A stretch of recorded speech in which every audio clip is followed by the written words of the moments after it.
Amigos de La Silla Rota, buenas tardes. Nos encontramos con Adán Baltasar, que es director académico del Museo Memoria y Tolerancia, quien nos va a explicar cuáles son los trabajos que están preparando para el próximo 27 de enero. Adán, buenas tardes, ¿cómo estás? Hola, Erika, todo bien de este lado, muchas gracias. Platícanos qué es lo que vamos a encontrar en el museo el 27 de enero y por qué es relevante esta fecha para ustedes. Bueno, el 27 de enero se conmemoran a todas las víctimas del Holocausto. Hay que pensar que el museo no solo conmemora esta fecha, sino que tiene una exhibición permanente sobre el Holocausto que habla sobre la memoria, sobre las víctimas y también sobre la actitud que uno debe elegir o puede elegir, porque esa es la gran libertad que tenemos al final los seres humanos, frente a cuestiones que tienen que ver con la violación de derechos humanos, el exterminio, el genocidio y otras cuestiones violatorias, atrocidades masivas.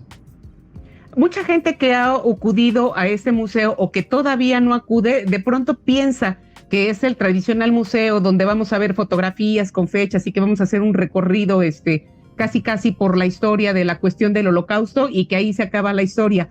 ¿Cuál es el plus que el museo nos está ofreciendo dentro de este contexto del 27 de enero para que nosotros como visitantes no nos quedemos únicamente con la imagen de que vamos a encontrar fichas históricas?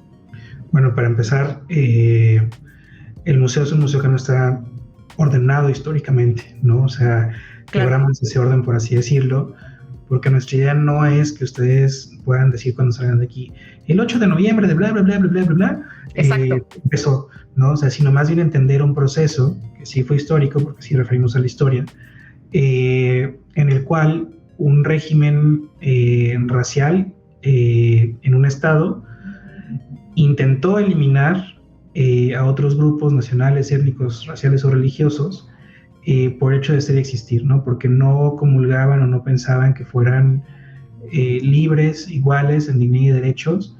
Y entonces, por ejemplo, el régimen nazi intentó eliminar a todas las personas con una discapacidad, intentó eliminar a toda la población judía, intentó someter a los testigos de Jehová, intentó eliminar a los prisioneros políticos. Entonces, lo que ustedes van a ver aquí es un poco, sin que yo les entregue o les diga que son las razones para el mal, sí los mecanismos a través de los cuales un régimen en un estado intentó destruir a otros grupos. Esto desarrolla en nosotros como visitantes al museo empezar a trabajar incluso con nosotros mismos los términos prácticamente, como bien lo dice el nombre del museo, sobre la tolerancia y el respeto a la diversidad e incluso a las capacidades diferentes, o cuál es aquí la propuesta que ustedes están haciendo como museo para quienes no han asistido.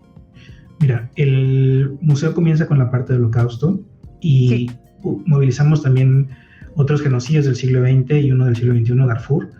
Entonces, la idea es que ustedes, cuando llegan al museo, saben o tienen una idea de qué es justicia y de qué no es justicia.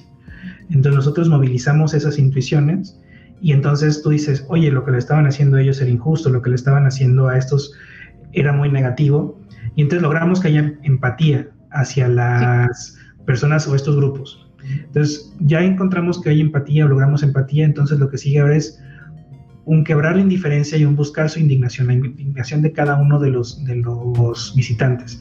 Y finalmente lo que hacemos es que a través de una parte del recorrido, que es la parte de tolerancia, entendido como la convivencia armónica de las diferencias, les damos al visitante herramientas para poder hablar, decir, dar visibilidad o para que se vuelvan de alguna manera activos socialmente y al elegir una actitud en contra de estas atrocidades masivas o en contra de la discriminación, puedan darle una salida a la indignación.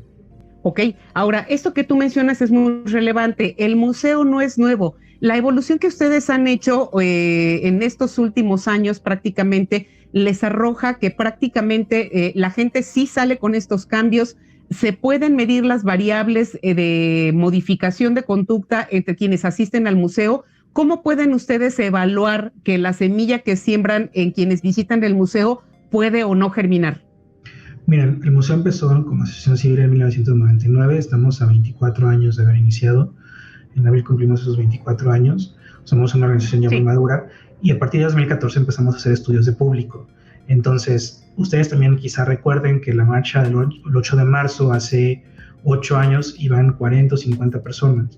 El museo ha hablado constantemente sobre género, sin que nosotros seamos en realidad el más fuerte, porque hay muchísimas organizaciones de feminismo que hablan y que piden la participación, pero sí el museo se volvió un espacio muy relevante en temas de feminismo, y por eso, o sea, justamente las dos fundadoras son mujeres, la mayor parte de las directoras en el museo son mujeres. Aquí hay una brecha de género negativa en el sentido de que las mujeres tienen un mejor ingreso que los hombres, al menos en los cargos directivos.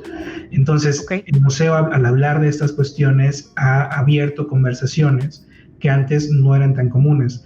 El museo tuvo la primera exhibición dedicada específicamente a la comunidad LGBT+.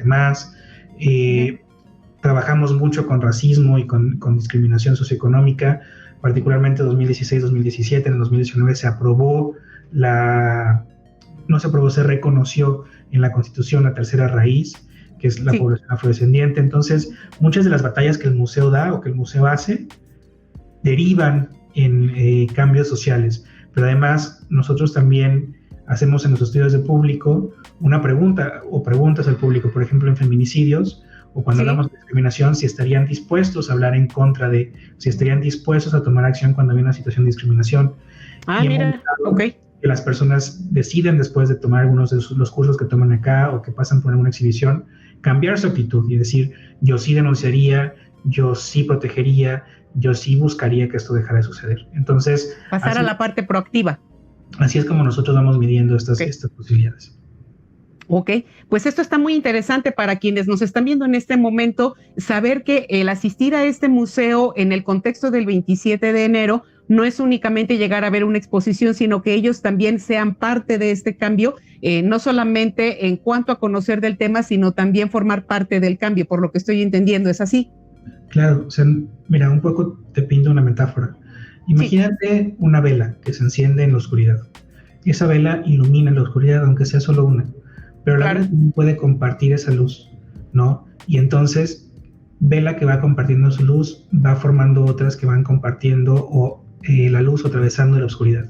El museo lo que intenta hacer eso, es una luz, un faro, que al compartir su visión de una humanidad en libertad, en dignidad, donde todos cabemos y donde la diversidad es una realidad y esa realidad se vuelve una posibilidad de inclusión, vamos avanzando y vamos conquistando espacios. Entonces, a lo que los invito como audiencia de La Silla Rota es a que vengan, y que si ustedes creen que pueden hacer un cambio, quizá van a dar cuenta de que sí lo pueden hacer y que juntos podemos cambiar este mundo para bien. Dan, ¿algo más que tú quieras agregar que a lo mejor yo no te pregunté y tú desees destacar? Pues nada más que nos sigan en las redes sociales. Nosotros compartimos por ahí mucha de la información que vamos generando y de las posturas que tenemos, y a veces también de alguna forma damos noticias porque a veces nos adelantamos a las agencias, porque justo estamos en estas redes de defensa y de apoyo a los derechos humanos.